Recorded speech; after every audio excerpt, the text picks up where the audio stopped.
I, as an individual, also am like, I just want more of Jesus. Hmm. And I need to know more about who he is. And then a natural result of that will be being able to pour into the Basque people. So I think just figuring out all that stuff. All right, what's up, guys? We have been in the Basque Country for 1 year. So we just wanted to get on and chat and talk about what this year's looked like, some of the hard things, some of the good things God has taught us, what's going to look a little different this next year. I don't know. So anyways, 1 year. We left late March, got here late March, and yeah. Did we intend to be here the whole year, Chelsea? Was that our original intent? I mean, it's always been our intent, but I mean, when we came, we didn't expect to stay. There you go. That's a better word for it. Yeah. Um I mean, we brought a bunch of stuff, but it was more for the intention of like, oh, well, since we're going over for a couple months, we might as well bring some of our stuff so that it'll make it easier when we move in the future once we finally have Mhm. our visas. So that's why we had brought so much stuff, but we weren't thinking like, oh, this is it. We're going right now because we're moving. It was more of just a trip. Yeah. Well, part of it was because we were having such weird times with our visas. And so we had been staying with two different couples for 4 months, each at a time. And we thought, man, while they're still trying to figure out our visas, we might as well just live in the flat that we're renting in Spain. So we said, let's just go over there for 3 months or however long it takes for them to approve our visas and go from there. Hmm. Yeah. And then we got stuck. But yeah, this year has been not normal for like what a normal, I think, missionary entrance would look like. Though at the same time, I've been reading like the missionary bios, and all of them have a very different, like, oh, this person had this many problems, or this person had an easy time, or like Gladys Aylward, or I don't actually know how to pronounce her last name, but she tried to go and then got stopped by a war, ended up sleeping outside in the cold multiple times. It took her like 2 months to get where she was trying to go. So, I mean, for us, compared to that, it's simple, but it's just there's always a different story for how a missionary gets somewhere, but it's not in modern day normally as hard as it was for us. No, no. I mean, I feel like to get the type of visa that we wanted is actually pretty easy and simple. There just happened to be a lot of miscommunication on the consulate that we had in San Francisco. I think that if we would have been able to communicate with them, we would have gotten our visas pretty quickly. Yeah, But it kind of messed up everything just because of one simple like miscommunication. yeah. Especially since they got a response from Madrid 3 days after we applied, Mhm. and we didn't get an email for 6 or 7 months. Yeah. And not for lack of trying, we were emailing them with multiple different emails, tried calling them, The only they don't reason answer their you phone. even found out was because you flew there and had to go in person because you even wanted our passports back Yeah, because they weren't gonna give them back because they wouldn't respond to anything, so yeah. So then, of it's course, so crazy. that led to the lawyer, which led to, like, us being here, and Mhm. then us saying, like, "Do we need to leave? Do we need to buy tickets to go home?" And he said, "Oh, no, I can Yeah, we're extend like, your." "We have 1 week Yeah. left. Should we be purchasing tickets?" "No, I can extend your tourist visa." So he did. And then it's like, "Oh, actually, now you either need to leave the country and risk not being able to come back for 3 years or stay in country for 3 years." And so, of course, Mm, this is where we wanted to be anyways, so yeah. we stayed. So that I mean, we had a very odd like, even our friends in Madrid, he laughs every time. He's like, "Man, you guys have such an odd and weird Yeah. story." So it's not supposed to be this hard. If you wanna be a missionary to Spain or another country, don't give up. It's not as hard as it was for us. But so 1 year, that first 6 months really didn't feel like we were home because we didn't know what was happening. Yeah. And then really in September when the kids started school and then we started Euskera in October, I feel like that's when we started to get into a rhythm of things and like it actually started to feel like, yeah, this is our home now. Yeah. And we got to know the other families, the parents from the schools, everything. Mhm. And the kids making, like, solid friendships and Mhm. getting to know even just the people that live in our building, like today out there playing during the school break and yeah, all of those fun Yeah, things. all those things. So yeah, and then for this first year, I mean, we we were advised by other missionaries, other pastors, church planners, especially cross-cultural church planners, and even just reading missionary biographies and different things that you should really take a good year or so to adjust, and not to adjust like people think like, oh, of course you got to adjust to time zone. And yeah, changing foods, which actually you had plenty of problems Yeah. with stomach problems for the first couple months, Mhm. trying to figure out what was causing that. Um, so that actually was a thing. But like, so not just the simple things like that, but also the cultural things, which we learned, of course, when they're out, when they're not out, When stores are when closed. stores are closed, what happens on holidays, what happens on weekends, what happens on Sundays, because Sundays are very different than Or all the Saturdays. strike days that they have at school. All the strike days where they have at school, or if the weather's nice, everybody's out. If the weather's not nice, only some people are out, or everyone leaves for the month of August and Mhm. we're stuck here because we don't have a car and or whatever. Like there's so many different things that we're learning on top of the language, on top of which that actually like not just learning the language, but the barrier it creates between us and our friends, Mhm. us and like the past students, the families we know, even just feeling like comfortable answering the door. Yeah. Or I'll tell you what, I almost never answer the phone because I'm always worried because it's so much harder on the phone. Like when you're Mhm. in person face to You can face, at least, like, you can try. like mimic Yeah. and like they see you're confused. But when you're on the phone, you're Yeah. like, lo Yeah. siento, like slow down or whatever. And they just rattle off. So like even just getting used to that kind of stuff, being there for our kids, noticing specifically one of our kids who I think had a harder time than the other two, and though she never said it, it came out I think in her attitude at home. Yeah. Um, maybe being more sensitive, more upset, different things. So just recognizing like she's not just doing this because she's a kid, she's Yeah. doing this because of all the change that has happened Yeah. to her.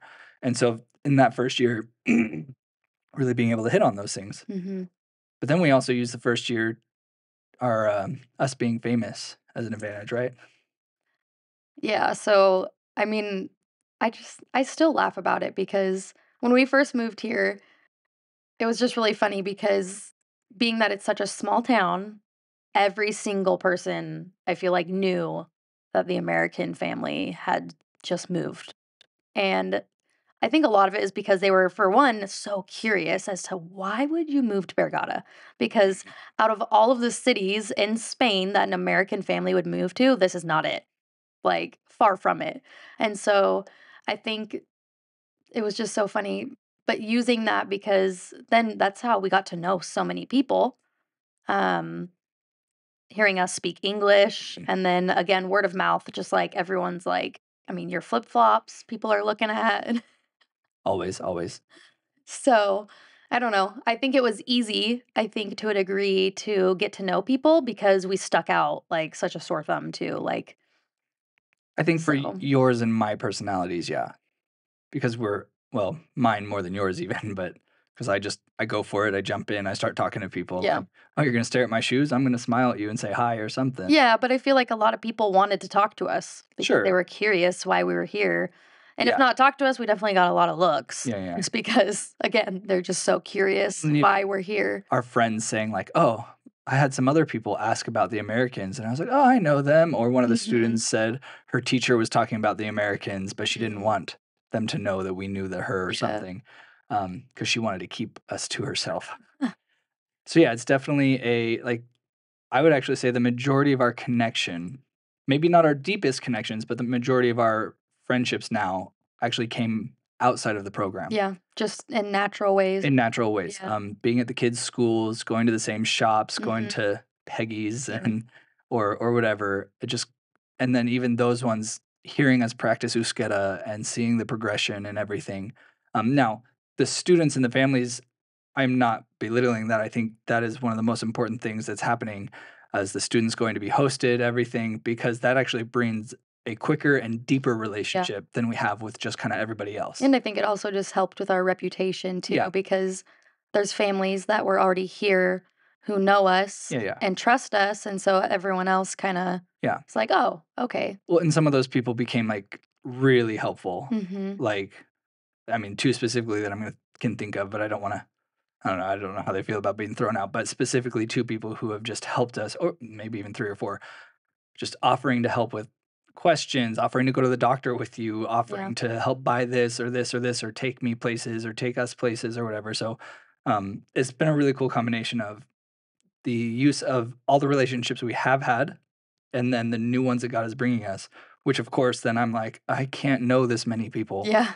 Like, it's so hard. Even yesterday, you didn't go with us because Declan was sick, but we went out to watch the Giants walk around, and I was talking to one set of friends, and then another set of friends came up, and like I'm like, oh Yeah. no, like it's which isn't a problem. That's a good thing, but Yes. we just need more workers. Yeah. Yeah, so definitely been using this first year to hit hard on language, which everyone tells us is so hard, and but goes so far when they see us using Yeah. the language. Building as much relationship as possible, using that kind of fame or everyone knows about us to just get to know as many people as possible, build a reputation, and then just help our kids adjust, help us adjust, get used to what life looks like over here. Yeah. Yeah. Which I think I love, again, like touching on the reputation part rather than just coming in, because like church planning in a culture where it's not really a thing compared to maybe church planning in America. Mhm. And so not just coming in right away and starting something, we needed to build our reputation so that they like know us and can trust us, because I don't know, there's just something about, I think, where they can see, oh, they're normal people just like we are. Like they have a family and they have kids in school, like their kids go to my kids' school, and seeing that we are all just so much the same, Yeah. I think will help when we can present the gospel, is we're not just some people that they don't know that just came Yeah. in out of nowhere. Well, and we're showing that we care about them, and it's not just something we're trying to sell to them. We're not Mhm. just trying to convince them for numbers or something or a Mhm. check on the box. It's no, we care about them. Um, Even like reading our book that we're going through is like kind of a group just talking about the conversational aspect of everything and just reading in different instances where it was just the relationships that were built or taking care of the needs of the city or whatever. Those are the things that open doors into what I like to call relational discipleship or Yeah. relational evangelism, whichever you want to call it. I'll tell you what, I think 2 things that have been huge, at least that I've noticed, are specifically the language and the hosting in a different sense where they love when we speak Euskera. Mhm. Even the guy at Ogie Berry, Mm. he just started all of a sudden, like when we started ordering in Euskera and he would try to help us with words, and then every time he shows me the card readers to have me say how Yeah. much it costs, and he's so Yeah. excited and like I feel like he gets, really excited anytime we walk in there mhm, now too, and we're, like, on this, like, friendly basis now rather than just a random customer who yeah. comes in. He's really excited. Well, and then I've even had like 80-year-olds say things to me when I say something in Euskera, or Yeah. then I hear them say, "Oh, they need to practice their English." I'm, yeah, let's go. Like you could Mhm. practice your English, and then we have the younger kids and people who just they're amazed. And one instance hit me where I was out with, and this is where the hosting comes in too. But I was out with one of the families that hosted a few years ago. Came and visited. Was out with them and their student, and I know the student pretty well. But the student specifically said how when they see someone trying to learn their language, it means so much to them because they know that their language is so small, right? There's only 2 million people in the Yeah. Basque Country and some people around the world who speak it. But that's it. So they know it's small. They know it's extremely hard. And so he said specifically that when they see someone trying to learn their language, it's a connection, it's a Yeah. bridge. And it's not like, because they don't have to, because Yeah. they also speak Spanish Yeah. here. So it's not like it's a necessary thing to have living here. Yeah. That's why I think too, they're like, wow, Yeah. you're actually taking the time to learn this language that you don't even need to Mhm. learn And it's just their heart because. language. Like Mhm. it connects so much to them. Yeah. And so like for us, learning that is just going so far Yeah. with so many different relationships, and it's nice because then, like when I go out with one of my friends, I can say, "Oh, how do I say this?" Or I try to use as many words as possible until I mess up, and then I'm like, "Okay, in this situation, how do I use this verb?" Because the verbs are so confusing here. Yeah, I think it's just so important, the language. Like, learning the language is gonna be so key, I think, in growing the relationships Mhm. to be on a deeper level because there's even been times that we've had friends say, like, "Well, I just wish that you could speak Euskera because then I could explain this to you Even the ones who seem to much speak better." English pretty well. Yes, Yeah, they're like, "I could explain this and, like, describe it to you so much better if I could just use my language." yeah, Um, because they're able to explain concepts that beyond the basic yeah, knowledge, and even, like, we've had which we do this, and, where it's like the, "Uh-huh," or, like, you're listening, like, yeah, and you pretend like you understand, and maybe you do understand 1 or 2 words, but you really have no yeah, idea what they said. yeah, all the time. We've had some of them do that. Some Yeah. that we think speak English very well. Yeah. So then you assume that they understand everything Mhm. perfectly, but there's still so much of even English that they don't know, Yeah, but we just think they do because they smile and laugh, and then I'm like, "Do you know what that is?" And they're like, "No." I'm like, "Oh, guys." yeah, and so learning to Yeah. yeah, like, even as we present the gospel, everything has to be so simple Yeah. if we do it in English, and obviously it Just will be our s vocab yeah, in general talking to them has to be so simple because there's so many things. Yeah. I've learned a lot of things, what to mhm, say and what not to say because they just don't know yeah, that much vocab. They know a lot and you can have tons of conversation, but yeah, there's still a lot and that it they does make don't. me feel bad for the students who would come, like, How just much even did they thinking about actually how many know? times they're like, "Uh-huh," like, "Yeah," Yeah. and you're like, Yeah. "I don't think you knew as Well, much one as recently told me they're like, "Yeah, when we were at the like something the 4th of dinner July or something," 4th or of July party, they're like, "I had no idea what they were talking about. No idea," yeah, because they were just talking so fast. So that's yeah, even one thing, how fast we talk. And then yeah. So it's just funny. yeah, but then the other thing that's been really cool, which we've never experienced this before, is us being here when a host family from America comes over, Mhm. because it literally put me in a position, at least for one of the nights when I hung out with them, as a bridge, Yeah. because I obviously understand the American side. I can explain things to them in English, and then I know a decent amount about the Basque side, the language and everything. So there were times when the student would ask me to kind of explain or ask me, "Do you have any hints for saying things like," because a scary Costco, or a sketa Costco, if you just Mm. say it fast, it's like that's how you say thank you. Yeah. And he's, "Do you have any tips for saying agur?" And I'm like, I don't know. You just got to roll the R at the end or whatever." But like, then being able to me share the Basque culture with them, and this them under like seeing, like, again, me, I want to show that I love this culture. I understand this. I don't understand it, but That you're you know what I mean? That trying I'm to. trying to Yeah. understand it, trying to get to know it. So it was this really cool connection that I think actually brought us closer to the student Yeah. and even his girlfriend and the parents, everything. So I think that's really cool. 'Cause So you're not just here as, like, an American and wanting to bring American customs, like, no, I'm here and I'm gonna learn Basque and I'm gonna learn the Basque customs and gonna learn the language of Euskera and mhm, be Basque pretty much. yeah. Which excites me if we can get more American families to come over and visit, because I think even if, let's say they're here for like a week and we just hang out for one of those days with them, I think it's gonna build it kinda takes the trust that was there and brings it to us even more. Yeah. Um, yeah. So, what do you think was one of the hardest parts of this year? Oh gosh. I'm trying to remember all the hard parts. The first one that honestly comes to my mind, and it's because it's still kinda recent since we're coming out of winter, is just being sick Yeah, all the time. all the time. All the time, like, back to back to back to back to Mhm. back. And I don't know, because I mean, it's kids being in school, we have young kids, so that's a huge factor, and then just being in another country, another culture, I think it was a lot. Yeah. Well, especially from, like, I think we were even sick in November, early December, It was literally like November, December, January, mhm, February, and here we are in March, and it's finally like, "Hey, I going haven't been away. sick in a little while." Yeah.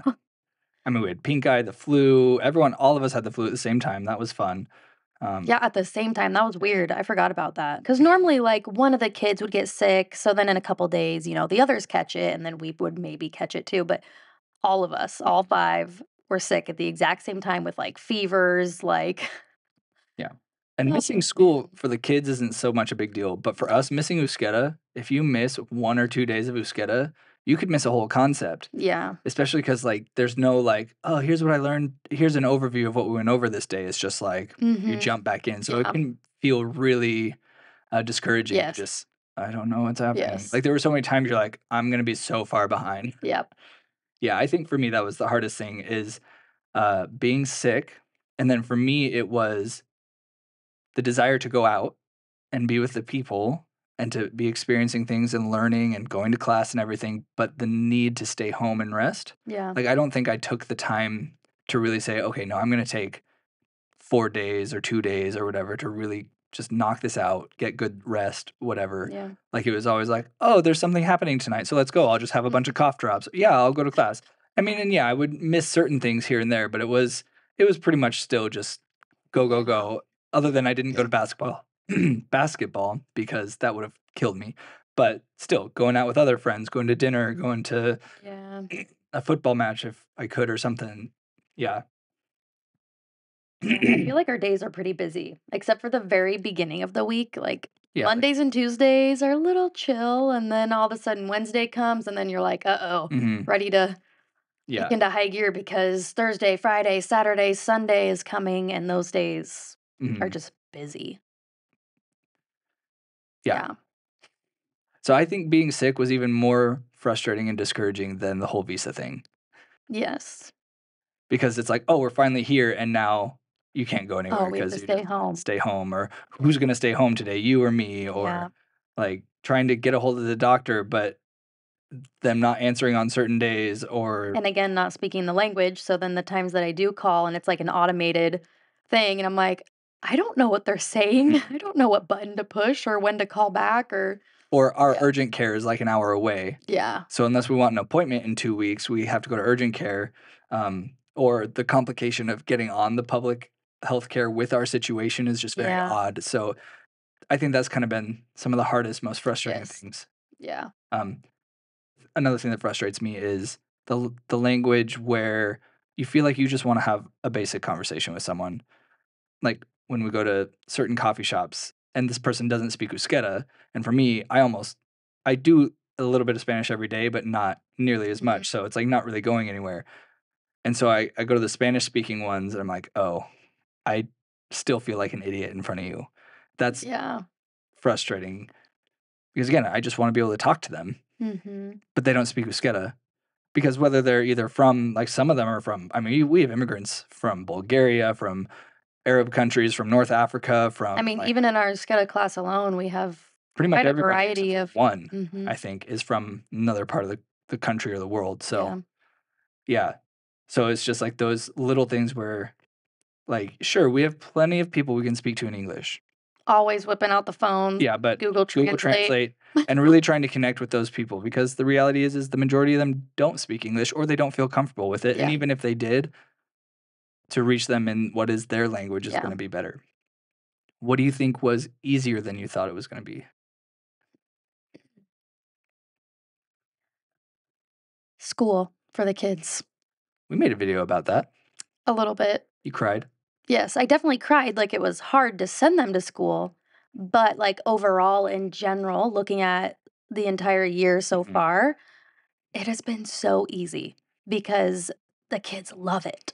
And I was, like, prepared for it being the worst. I was prepared for them to come home, like, crying every day about how horrible it is because they can't speak the language, they don't know what's going on, like but the teachers and the other kids have been so kind and so patient and so, like, loving and accepting of our kids that they just love going to school, mhm, which made it so easy for me because that was, I think, my biggest fear coming on the mission field was for my kids. mhm, And so the fact that that's been made, like, easy, it's been like, "Oh, I can relax." So, I think that's been, yeah, the easiest thing. mhm.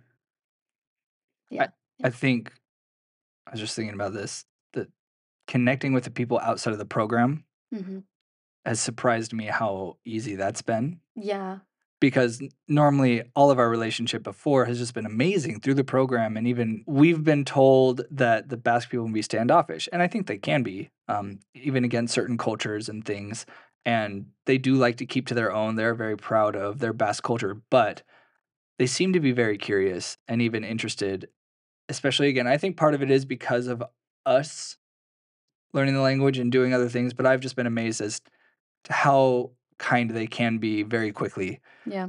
Not to say I thought they were mean people or something, but I don't know, just from our perception that had been spoken before, and maybe in past generations it was a little harder, but it's maybe seeming that they're a little more open than they used to be, just to outsiders. Um, so yeah, like coming in, I thought everything was gonna hinge on those existing relationships, Yeah.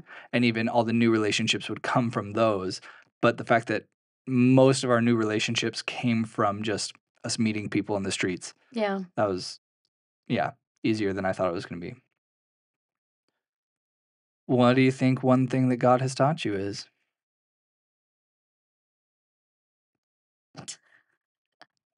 You go first. Me go first? Yeah. Oh, well, I was gonna think a little more while you spoke. That's Dare you? that's the advantage of being the host. Mm-mm. Mm-mm.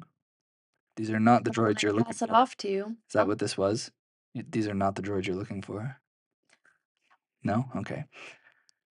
I think one thing, is, hmm, not caring what other people think, and I'll explain.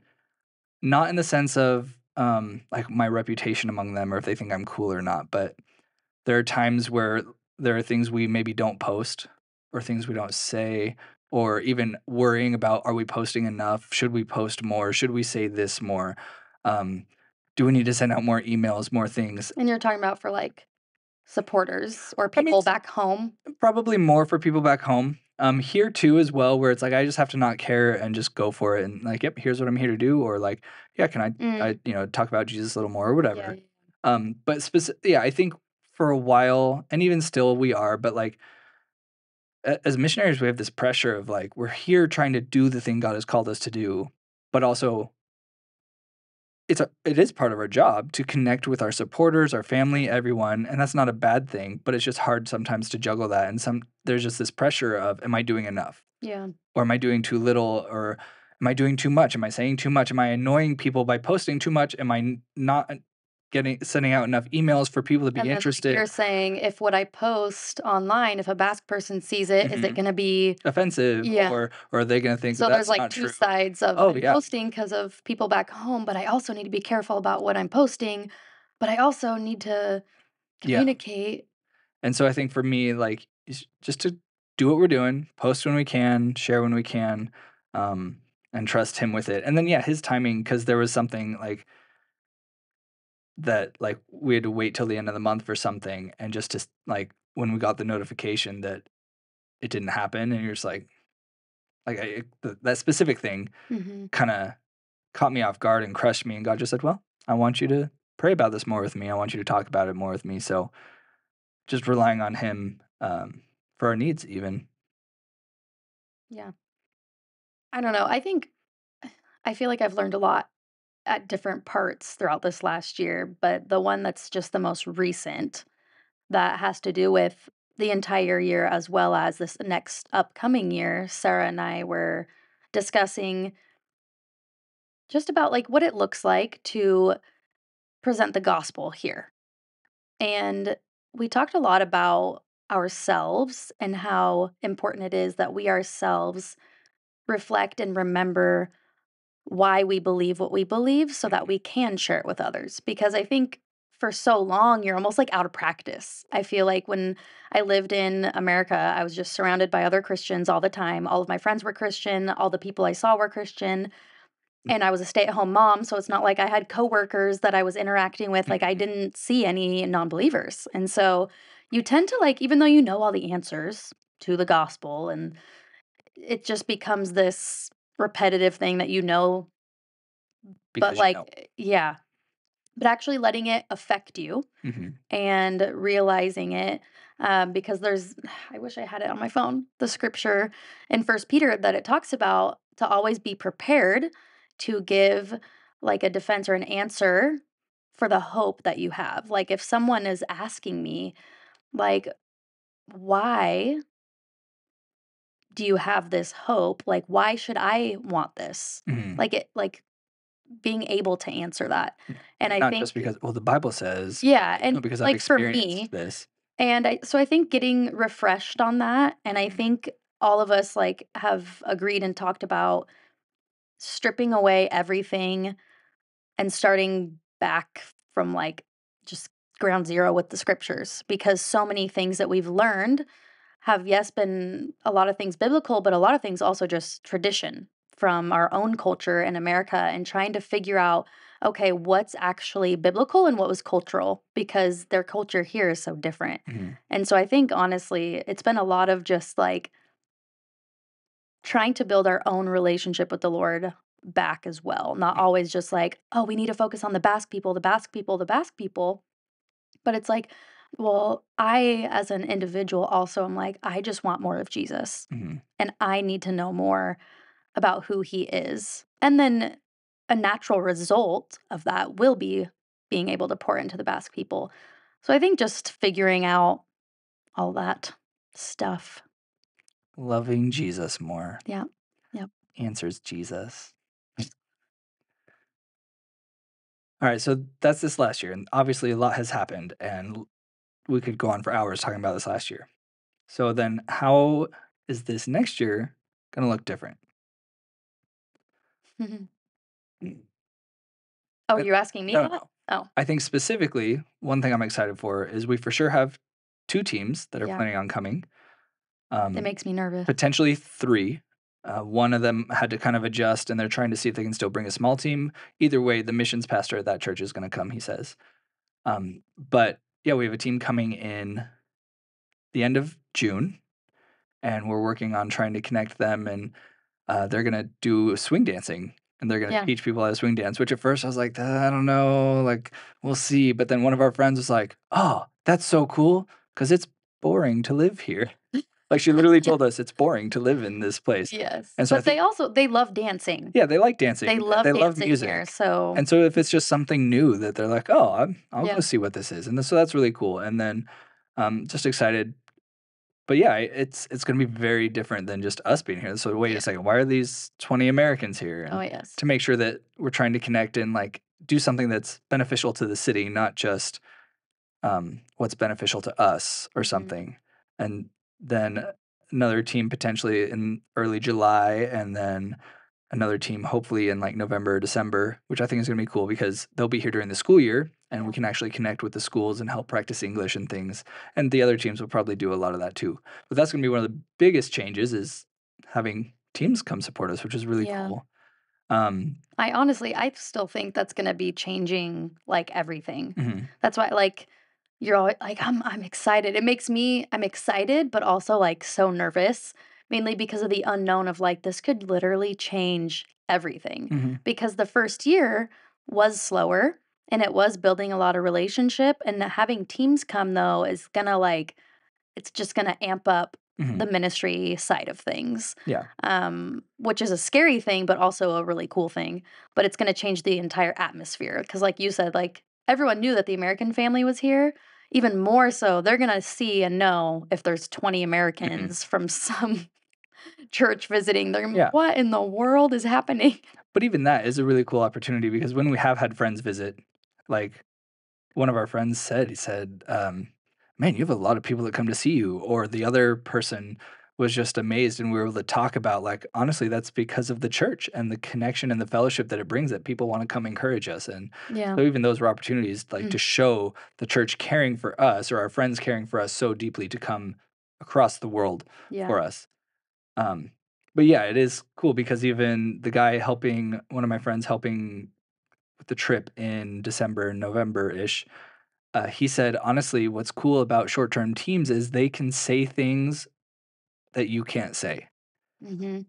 or prophetically say things in a sense. Like they could be a little more bold Yeah. or they could be a little more, Because they don't live they don't here live and they're here, going or back home. they could defend us or say things about us that we would never say about ourselves, Yeah. to like help build up like the things we believe and everything. Again, in our reputation. Yeah, and our reputation. And Yeah. so it's true. It's cool because if we get together with a bunch of them and people are asking them questions, well, what do you believe and what about them? And Mhm. Is this normal in the church? Like, just everything, like, they can say things that we might not necessarily be able to say just because of that, like, if our reputation goes downhill here, like, it's very hard to get it back, so making sure that we're trying to be patient, but then those teams can kinda help Yeah. kick things in, which is gonna be cool. This year, we obviously will have those visitors, but hopefully some others. My sister's coming soon. Mhm. We have another family that's coming, hopefully for like a month, to pray about moving here, which Mhm. could be huge because that's actually one of our needs. Is Yes. we need more people. Yeah. Um, we need more younger people because Sarah is killing it Yeah. in the sense of she's connecting with a lot of the girls, the students, just Mhm. having coffee with them, hanging out with them, And going to the English going to the classes. English Yeah. classes. And if she had a friend, I think it would go even farther, or even if we got, and then in the future, some guys as well. I think Yeah. that could just be really cool. And God will bring people in the Basque Country as well. But if there's any young people who want to Yeah. come, that'd be cool. I just think it's so huge because, again, we have a lot of people that we've met and a lot of relationships, but we can't be best friends with Mm, everybody, which is really hard because it's like, oh, I really want to get to know this person more, but I don't have the time to connect with another family and another, mhm. Or and imagine if you're so, trying to have dinners, lunches, coffees with all these people. There's just no yeah. way. Yeah. Not to be effective, like, oh, yeah, I could schedule you in Yeah. 2 months. But even then, what's crazy is we go out, and especially when we go to the festivals, and you look around and realize, like, I feel like we know a lot of people. Even Mhm. the Some of our Basque friends the say Basque that we people know say more that we know people. more people than them Yeah. in their own city. Yeah. And so when we look around and we still realize, like, I don't know any of these people Yeah. here, like, that's crazy. And so Well, again, it's the harvest is plentiful mhm, and the laborers are few. yeah, Like, we need more we people need more to. people. So prayerfully, that family might move here. That'd be really cool. So that could change this year. I think there will be more intentional discipleship happening, or conversations, Yeah. just trying to be more active. Yeah, I mean, the more we learn the language, the easier it's going to be to just communicate in general. Uh, we are pretty much 2 years and like 4 months out from being able to Leave the leave the country. country. So Like, we nothing. can't even go to France, which Nope. is so I close. know. So nothing changes there. So they ask, "Oh, are you going home for vacation or home for Yeah. holidays?" Like, no, Nope. but hopefully family's gonna come visit us. Yeah. Yeah, so this year I think we'll ramp it up. Hopefully we'll have a car. That is again and goes with like our plans, but also a need Yeah, is it's as one we're of our raising biggest money needs. for a car because honestly, like we've said, like we have people who say, "Oh, come do this thing with me," or gotten invited to go hiking with their whole family, where we could have been spending hours getting to know them more, and then like, "Oh, Mhm. you can't come," or "Let's go to the beach." "Oh, you can't come," because the myth is that, "Oh, you live in Europe, you can just use the trains and the buses and it's great." Yeah, it's Like, not true. that's not true.